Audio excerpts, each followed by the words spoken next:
everyone, welcome back to my channel. Before we get into the topic of the video, I have to do something that I have been waiting for a while to do, and I'm very excited to do, which is shave Kevin's beard. So let's go do that first. The tiny checks are coming, so I get to shave. Yes. Even though I feel like because it's half the size of last time, I should probably only shave, like I should leave the mustache.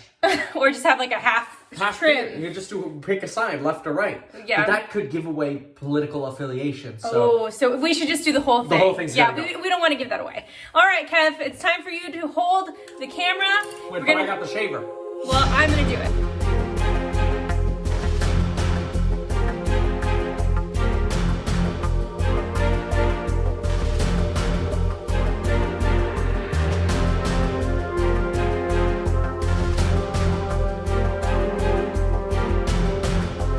So you have to do the stash because even if it's a little bit leaning left or right, then that gives away the political affiliation. I have no political affiliation.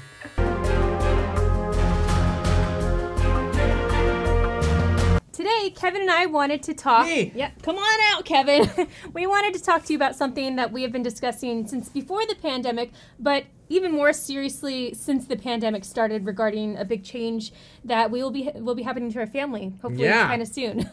Before we get into it too much, it is important to know that I have suffered with fertility issues for a long time. The doctors say it's probably PCOS. They're like, if you want to spend a bunch of money to get a label, you can do that, but it looks like you have PCOS. We don't spend money to get labels. I don't need a label. The end thing is that I have fertility issues, and it's probably from what they think PCOS is. Anyway, we ended up having to use fertility medicine for both our kids. Max, unfortunately, was a lot harder than Jack. We had to go to a clinic to get Max and basically did everything just short of in vitro fertilization, IVF, to conceive Max. But he was a lot easier to come into the world. Yeah, he did come in easier than Jack. Kind of just walked out. He just kind of like plopped out after 2 or 3 pushes. With that being said, we started to think about getting pregnant again just a few weeks before the pandemic hit, right? That's right. We were actively talking about what our plans were and how everything would go with doing fertility treatments again and, mentally prepping with all that stuff. But before we fully committed to the idea and before I even made my first call for, the fertility stuff, COVID hit our area. So that was really bad timing. Gavin grew some lockdowns, baby. Yeah, so we were thinking this might not be a good idea right now to get pregnant and start this process. Let's just wait and see how this 2 weeks will go of this quarantine. No, Lauren, it was 30 days to slow the spread. Oh, 30 days. We gotta flatten the curve, guys. It's all blurred now because it's been a freaking year, basically. So yeah, it's lasted a lot longer than I think anybody expected it to.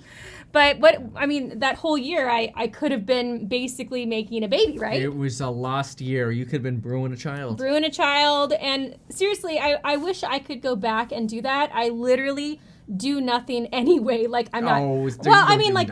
I'm not traveling. I'm not eating out and having sushi. I'm not going to have my wine nights with my girlfriends. I used to do that like weekly. We'd have like bachelor and bachelorette nights where we drink champagne and like watch the show. Like I'm not doing any of that stuff anyway. So the things that I would ordinarily miss when I am pregnant would be a non-issue if I were pregnant during quarantine. Yeah, so a month and a half ago, we were actually talking about let's go set a fertility appointment, and then around that same time, the vaccines start getting approved, or they come out of trials suggesting vaccines are great. It's just a matter of time before they get approved by the FDA. So I think the vaccines got announced 6 days after the election. Pfizer, Moderna, they're all coming out going, the vaccines are great, and the FDA approved them right at the beginning of December.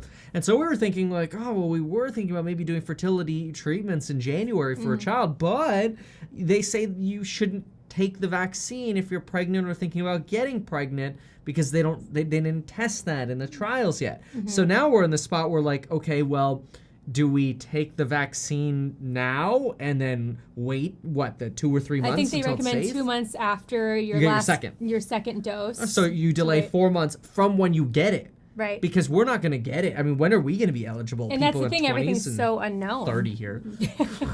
Thanks. Yeah. So, I mean, how long will we wait around? Probably 9 months, my guess. I mean, at the rate this is going with the federal government and the state governments and their inability to actually get these things flowing, I wouldn't be surprised if we don't actually, if we decided to take it, have a choice to actually get the vaccine until Jack's birthday, like August? It's just so unknown. And to me, what would suck is the scenario of me getting pregnant, but everyone around me basically somehow got their vaccines distributed, like just the speed increases, I don't know, and everyone around me gets vaccinated, and then I'm stuck having to stay in this super strict quarantine to keep my baby safe, which I totally would. I'm just saying it wouldn't be ideal. Just a quick clarification, when I said everyone getting vaccinated, I meant everyone in my immediate family. If they were vaccinated, they would be able to go out in public to restaurants, they could go travel, but I would not be able to. Well, yeah, you could also just walk around with a P100. Yeah, I could do that just to total immunity. Yeah.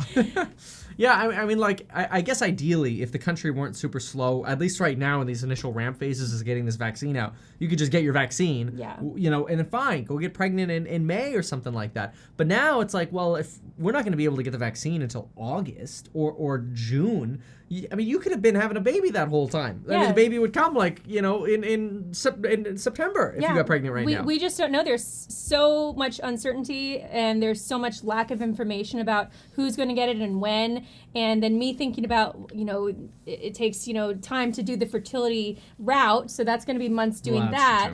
But then on top of it being 9 months of brewing the baby, it's just all these things are floating in our heads.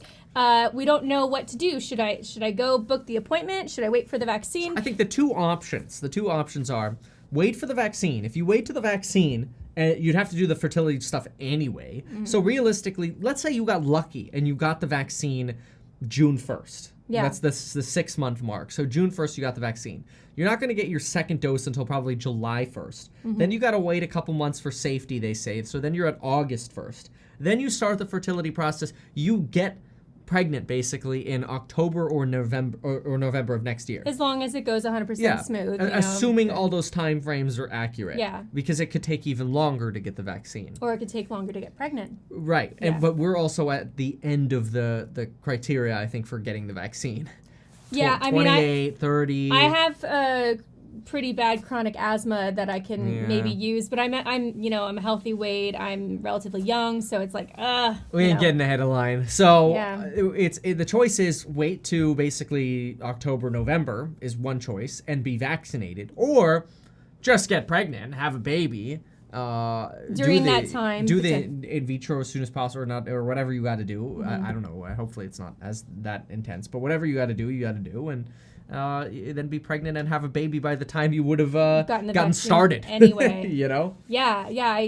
I wish I could have a crystal ball and know what to do. It's seriously, we keep flip-flopping back and forth of what to do. It was actually just like a couple weeks ago we were talking to Graham and Macy about how we're making the appointment, we're going to do it in January, and now we're back to, I don't know, with the vaccine, should we wait, whatever. I think you should call them and figure out what their availability is. True, what if they're booked out? That's a good point. I should at least do that. But what would you do?